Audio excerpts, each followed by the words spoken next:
What it is, do?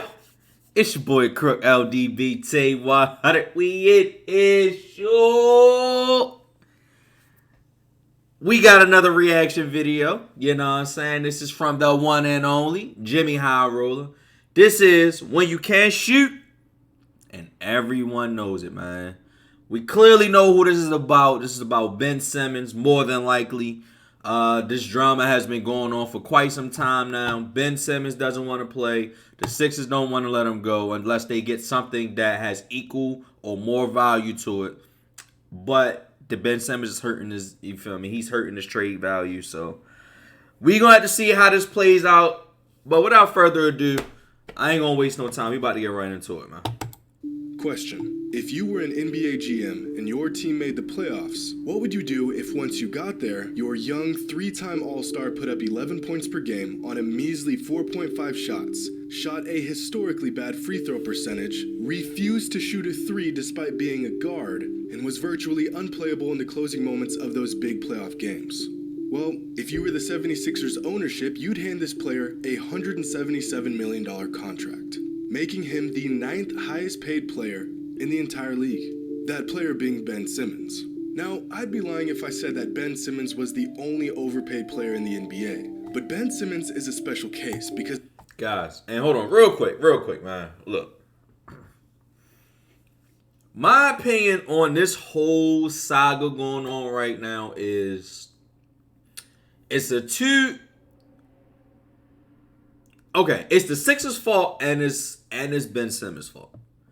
It's Ben Simmons' fault is because we've previously done said that Ben Simmons has to work on his game, right? At this point, at the rate that he's going without working on his game, I feel like he's capped. We already expect him to be a great defensive player. We expect him to put up a few shots, a few buckets. His IQ is great. The fact that he's 6'10" and can move the ball and got a little bit of handles and can boogie on you a little bit, he's capped right there. We know what we're going to get from him every game. The problem is that we see another level that Ben Simmons can reach, but it just seems like he doesn't want to reach that level himself, which I don't understand. I remember when Kobe Bryant even said, like, you got to work on your game. And it just never materialized. So then you got exposed in the playoffs, and now you want to be the victim. No, bro. This is completely on you. What you do in that offseason is your responsibility, not the Sixers. Now, granted, they shouldn't have gave you all of that money, but at the same time, you're their franchise player. They waited for you and Joel Embiid because y'all didn't even play y'all first years. Y'all got hurt. So realistically, they took a chance on both of y'all and they want y'all to be their cornerstones, even though some may argue that they don't mesh together, but y'all the cornerstones. It's your job as a leader, as a cornerstone, to be able to get better, and you're not getting better. So why are you playing this victim role? Now, I get it. Your confidence is shot. Don't get me wrong. But you got exposed in the playoffs, bro. You got to admit that, and you got to move forward and do what you can do to make sure that that moment never happens again. Sixers, they shouldn't have came out and said, I don't know if he's a starting point guard. I get it. His feelings is a little hurt. You feel what I'm saying? But, y'all got to work together, bro. Because this stalemate is not working. And this isn't helping Simmons at all whatsoever. Even if he wants to get out of his contract, he still can't shoot. Whoever's going to acquire him, still going to know that he can't shoot. So, at the end of the day, you still got to work on your game regardless if you play for the Sixers or not. Just saying. Because not only has he underperformed in big moments, he doesn't even care. Earlier this week, Ben Simmons showed up to a 76ers practice in sweats, going half speed, with what appeared to be a phone in his pocket and everything other than playing basketball with the Sixers on his mind. This brings forcing your way out to a whole new level, and the Sixers suspended Simmons for one game because of this, which, if I had to make a guess, I would say he couldn't care less about, since Ben chose to sit out their following game. Simmons wants out of Philadelphia by any means necessary, but he isn't the first player to want out of a team. Back in 2018, Kawhi Leonard forced his way out of San Antonio by just not playing, suiting up for only 9 of the team's 87 games that season. In 2019, Anthony Davis forced his way out of New Orleans by, just not playing. Last season, James Harden forced his way out of Houston. Now, he didn't sit on the bench like... And real quick, I've been watching, well, I watch ESPN every day, so it don't even matter, bro. I ain't gonna lie, the owner's gonna stop this. Over the last 4 years, we had like 4 different players try to force their way out. The owner's gonna stop this, bro. Y'all messing it up for everybody. I'm just saying. Kawhi and AD. He just played so bad that he probably should have been on the bench. I mean, you want to take a guess at the exact moment Harden stopped giving a damn? Are Ben Simmons' actions in hopes of landing on a new team the most desperate and blatantly disrespectful we've ever seen? Well, it's debatable. A few seasons ago, Jimmy Butler wanted out of Minnesota, but Butler didn't get kicked out of practice for not wanting to participate. Right. He did the opposite. The man whooped up on the Timberwolves starters with a bunch of third stringers while yelling, "You need me, you can't win without me." Possibly the most Jimmy Butler thing And now I've look ever at heard. the Timberwolves. Back in 1997, Robert Horry forced his way to a trade by throwing a used towel onto his head coach's face in the middle of a game. This really happened, Oh, he went and Robert was in a hard. Lakers uniform within a week. But over the last few seasons, went the star hard. player doing whatever it takes to get out of an organization has been trending upwards. Player empowerment is a good thing. Players... Which is why y'all need to do what LeBron does. If y'all remember, LeBron at one point was only taking 1-year deals, bro. That's all he was doing. Taking 1-year deals. Y'all gotta stop looking at these contracts and saying, okay, it's $200 million, it's $180 million, it's $177 million. Y'all gotta stop looking at the money on these contracts and look at the length of the contracts, bro. Take 1-year deals. Take a 2-year deal. Kawhi and LeBron in the same season as the first season that LeBron went to the Lakers. Or was it when he went to the Lakers? I can't remember, but I know Kawhi did it. You take a 2-year deal with a player option for the second year. So technically speaking, it's a 1-year deal, technically, because you have a player option. Exercise your player option. You're a star player. Anthony Davis, he can do that. James Harden, he can do that. Giannis, he can do that. Ben Simmons, I know you can do that. 2-year deal, one year for a player option for the second year. Y'all got to stop signing these contracts for the money and thinking that you can just get out of it anytime you want to. That's actually screwing other players, to be honest with you. Because now once the collective bargaining agreement comes up and the owners negotiate that, they're going to lock y'all in. Lock y'all in. And shout out to LeBron for empowering players to feel like, you know, they got to take a stand against bad contracts or being in bad situations. But y'all kind of, in a way, even though player empowerment is great, y'all kind of making it hard for yourself. So should have the trying to autonomy tell you, to dictate their future. But this is something completely different.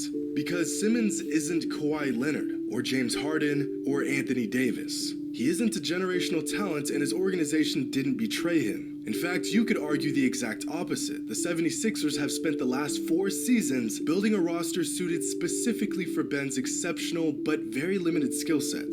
Ben argues that with the right pieces around him, he could reach his full potential. no. Right. What happens when you can't shoot and everyone knows it? Exactly. That question is quite literal, but let me broaden the question. When he brings the What ball up, happens you can when play him think on the you're a free throw superstar, line, bro. That's but how bad it everyone is. else knows you're not?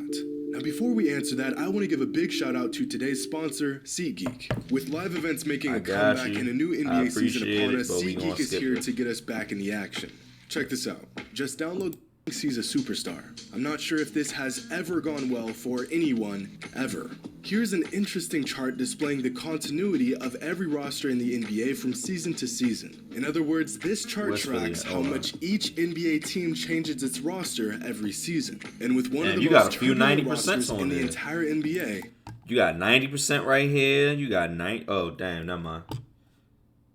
We looking at Ben Simmons. My bad.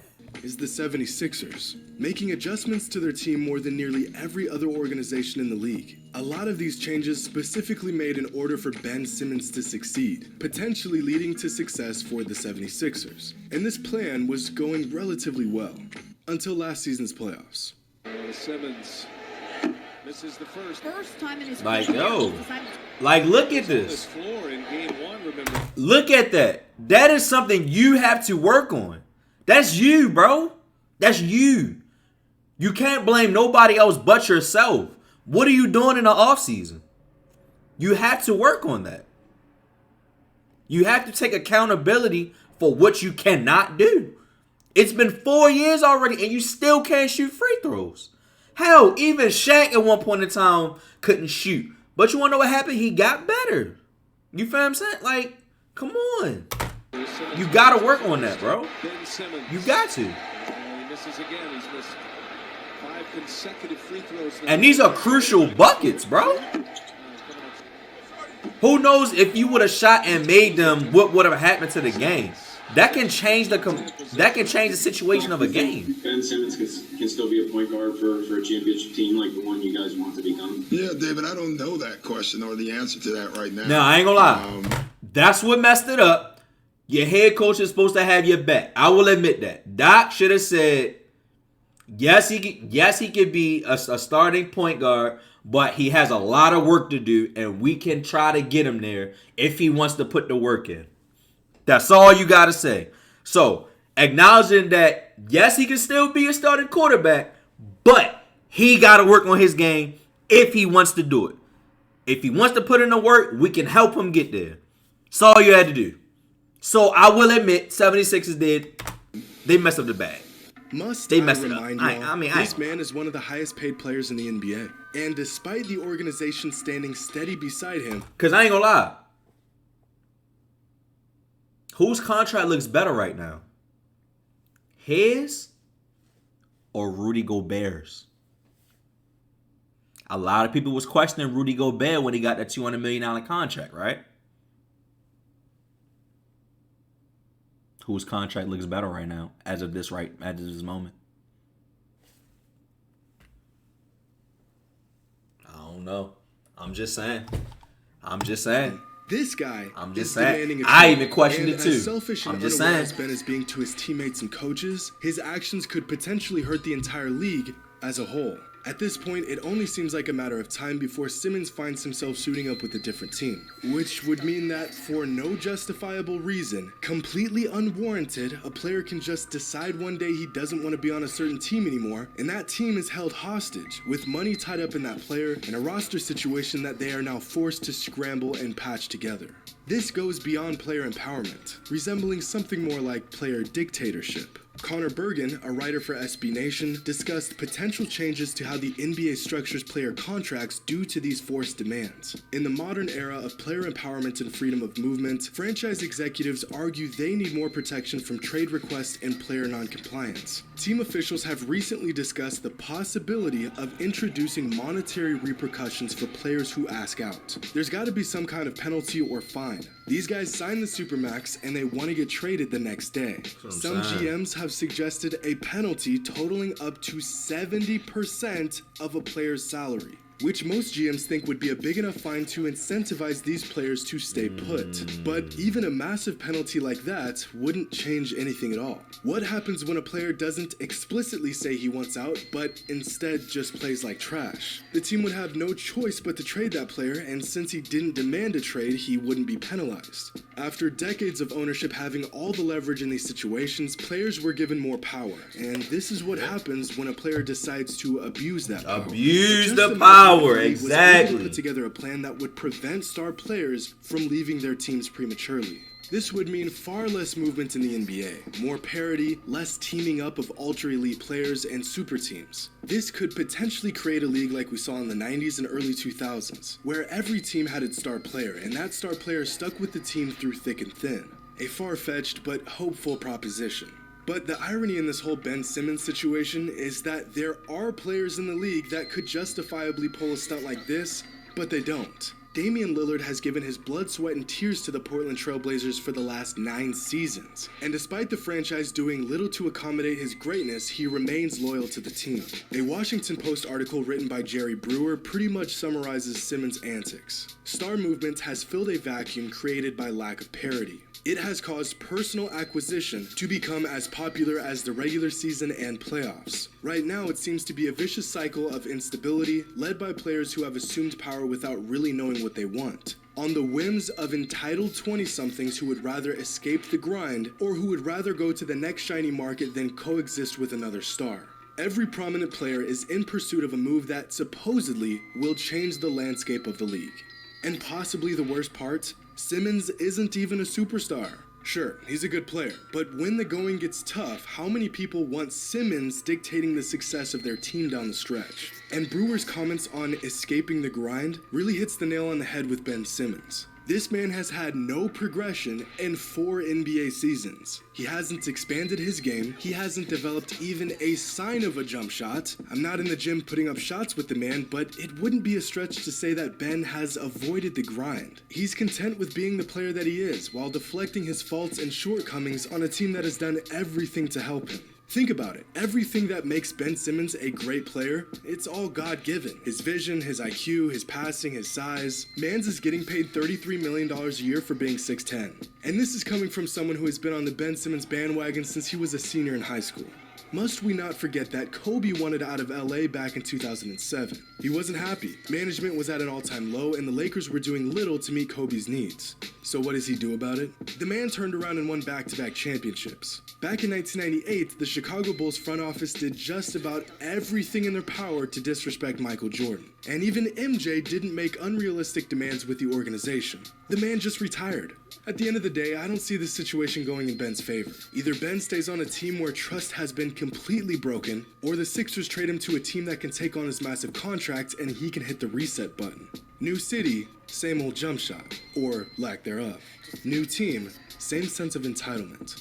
This is what happens when you can't shoot, and everyone knows it. Hope you all enjoyed. And as always, until next time. Just saying, bro. Ben, I ain't gonna lie to you, bro. The only errors that I can see is you going back in that Philadelphia locker room and you playing, bro. You either you gonna have to play, bro. Cause as of right now, your report card is an F. Not even gonna lie to you. You feel what I'm saying? We know what you can do, but you gotta put the work in, bro. Sorry. You gotta put the work in. Feel what I'm saying? In order for us to be great, we gotta put the work in. I'm not gonna be a YouTuber with, you feel what I'm saying, 1 million subs and I didn't put that work in, that grind in, the little stuff. You feel what I'm saying? Making sure my videos is right, making sure that the audio quality is right, making sure my setup is nice, so everyone can get a pleasant viewing experience. Things like that, bro. You gotta put the work in, bro. I ain't gonna lie. You might have to play, bro. You might have to play. But listen, I am out. Thank you guys for watching this video. I got more coming on the way. Just be patient with me, guys. They are coming. They are coming. They are coming. I love you guys. And I'm out.